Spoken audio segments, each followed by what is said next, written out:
We'll see what we're going to name this one. So, John, we were hoping, well, it's your fault, because you can't read governor's decrees within Nueces County. I want to mention this, and I wished I was at the house, because I have the article. Yesterday evening, as I read the Corpus paper, I read a short clip, and I'm glad it was in the paper, but it was a woman who died, and I want to give you her name, but I don't have it here. But the woman had 5 children, and she was pregnant with her 6th child, I believe. But during her pregnancy, she was diagnosed with brain cancer. And they told her it needed to be treated aggressively, but you will lose the child. And I'm sure she was a Christian. So she told her husband, I don't want the death of a child. So near the end of her pregnancy, she knew she was going to die. She gave her life for her 6th child. And then she went into a coma before she gave birth, maybe a few days before, something like that. And they told her story. And I'm glad they did. And when I read it, I almost was going to speak about it last night. But I put her sweet name, and her husband now is going to raise the newborn as well as the other 5 children by himself. And it was just, and I remember the verse where Jesus, when the woman broke the alabaster box of ointment and poured it on the head of Jesus. This is fitting with some of my teachings recently, by the way. And it was expensive. And one of the Gospels says the disciples were upset and said, why was this waste of money made? It was maybe worth a few $100s. I forget the exact number of the cost of the perfume. But I think it's John's Gospel. One of them says it was Judas who brought that up. And Jesus then will rebuke Judas and say, leave her alone. She did this to anoint my body for the burial. The poor you always have with you. And whenever you want, you can do them good. But me you have not always. And I think it's John's Gospel that says, Judas didn't care for the poor, but he was the treasurer. He had the bag, and he was stealing what was put in it. You see the theme of covetousness, idolatry, something that we're talking about. And then it says he went out and sought opportunity to betray him. It's interesting. It was that thing that clicked. See? Now, the 2 cases that I didn't mention, and maybe some of my friends thought, I wonder why he didn't mention it. I just didn't. But we had the nurse in Utah who was disgracefully arrested by so-called police officers. Some of you are familiar with it. They brought in a patient unconscious from a traffic wreck. And they wanted the nurse to violate the law. And they said, take his blood. But there was a new law put out. And look, in the medical field, there was a time where, I can think back many years ago, to wrecks, one right off of this highway. Well, Highway 77. I'm on 37 now. And I remember once, it was just a wreck by the hospital in Kingsville, right off of Highway 77. And one of the cops, it could have been a cop from Kingsville or DPS or trooper or whatever. But they, as I was taking the patient out, he was injured pretty bad. I forgot what he told me. Something like, he wanted not to draw blood. But he told me something like, you can't be transporting him yet or something, because we were there in the ambulance. And I was given treatment, putting the seat collar on him. And I forgot one of the other guys was going to, obey. And I said, and I told him, and I was young, and the guy was, maybe going to die. I don't remember the exact condition, but we were there to take him to the hospital in the ambulance. And he was going to, tell us, no, you can't take him yet. I said, he was senior, he was an older man, I was young. I said, who do you work for? What's your boss, what's your captain's name or something like that? I said, we're going to take him because this guy's going to die. So don't tell me we're not going to take a patient. And I took that patient. But the nurse in Utah tried to explain the law to so-called law enforcement. And then they manhandled her and arrested her. And that hospital in Utah has now said the cops are not even allowed in particular areas of the hospital. What a disgrace. Now, for those of you that are not in the know, we also had the video. It was a 2016 video of a cop that pulled over a white lady. And then he said, well, go get your phone out of the car. And the white lady said, I'm afraid to reach in my car because I've seen all the videos of killings. And then the cop brazenly said multiple times, we only kill black people. That's what the cop said. We only kill black people. Jesus said, out of the abundance of the heart, the mouth speaks.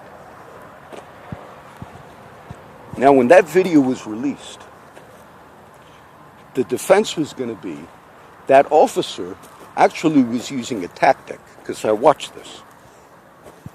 And the tactic he was using was he was trying to calm down the situation to protect and save life. That was going to be his defense. Now, I think he was on the department 20-something years. And then I guess there was enough viral video of it across the country that finally the chief, whoever was in charge of that particular officer, the news reported he got fired or resigned, and that's false. He retired with tremendous benefits. That's what happens. The other ones that I've heard people laugh about this. The other ones that get disciplined because of wrongdoing, they refer to it as, I got 3 days or a week paid vacation. That's how it's referred to. Meaning when they're investigated for a particular criminal activity, they get off of work for a week and go fishing. They get paid to not be on the job during the investigation. And then they told the public through the media that cop resigned or was fired, which was not true. That cop retired with benefits. So, this is number 2. I don't completely blame the cops over it. I just wanted you to see on the other video you saw the dysfunctionality of it. You put notices at the courthouse, the severity of citizens who break law. And then in some of these other examples, you got flagrant. You say, what? There was a cop, I'll give you this one. You know, I got a text from a cop once. I tell you this is true. And it had to do with, you want to meet up for some illegal activity, pretending to be a girl, but it was from his phone. And I thought, how could you sit around texting things maybe, I'm a 12-year-old, let's have sex. You would text something, things of that nature to citizens. The top law enforcement officer, this is 8 years back, there was a pilot, this case I remember, and it was in Texas, it might have been closer to the valley, but he was a pilot. And I saw the case, and what happened was, an officer, the undercover guys that do the things of online predators and all, they contacted him, I guess, that's what the pilot said, and they began texting him things. Maybe, like I just gave you an example, because there's some, they're not all bad, but some basically pretend to be young children. And then they text and say, let's meet up. That happened with a man that I never knew. His name was Chris Lawrence from Corpus Christi. I remember him, though, the name. And it made big news one day. The guys at the firehouse were still on the job. And Chris Lawrence, I guess, was a paramedic, but he was coordinating a lot of the EMS for some of the paramedics at the fire department. But I was more in the fire field. I promoted to engineer very early, meaning you got out of the ambulance. I was more for firefighting, so driver and promote, just for that purpose. But when it happened, what happened was officers, through computer and everything, pretended to be young girls. And what the conversations were, I don't know. But eventually, they got them. Cops sitting around all day. I'm a young girl, let's have sex. Some, that's their job. So that's a good thing, John, that they do that. Well, Chris Lawrence, when the guys at work said, man, he got busted, and I think he was stationed on Padre Island, some of the areas that got hit, doing also work for the beaches, area or something. Well, I didn't know him. The other guys at the firehouse knew. And then he went to prison, of course. And then one day I read an obituary, but they didn't say what happened. And I'm pretty sure he hung himself, took his life. Because I read that at the funeral, the ex-wife didn't go, but his kids went. It was along those lines. Now the pilot, many years ago, I read this case. The pilot said he was set up. He was a pilot, I believe, down by the valley. And I guess there was a cop that had something against him. It was a pretty long story. And began communicating with him. It should be a law. Don't have officers sitting around all day saying, I'm a young child, I'll text a million people. And maybe it went along the lines of, who are you texting me? I gave that response when I got the text from a Corpus Christi officers about 5 years ago of an inappropriate nature. I said, who the hell is this texting me? And I never got an answer back. But we found out it was the cop. So the pilot, now whether the conversations were like, please talk to me, I'm going to kill myself, please, they do that. Please, sir, talk to me, I'm going to kill myself. Now, this is not going on with me, but... And finally, something like, if you don't at least meet me, I'll kill myself. Maybe he met her. Cops were there. It was never a girl. Now, the top guy that was running for this region, this was big news. The top guy that sits around all day says, go text people. Let's pretend we're underage children. Let's do this. He was busted for child porn.